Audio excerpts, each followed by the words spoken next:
Hello viewers, in this tutorial I'll show you how to fix Snapchat video not playing problem.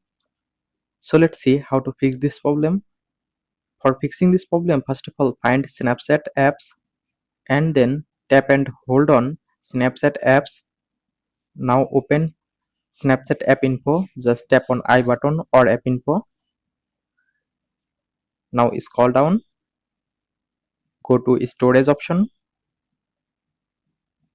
tap on clear cache, press on back button, tap on force stop, tap on OK to confirm. Now go back to home screen, go to Play Store.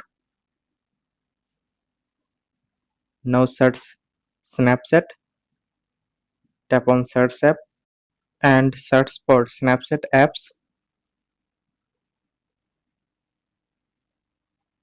Now update your Snapchat apps in latest version.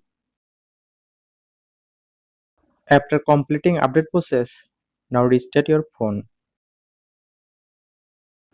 After restart your phone, now go to Snapchat and see problem solved successfully. Thanks for watching. Stay connected for more updates.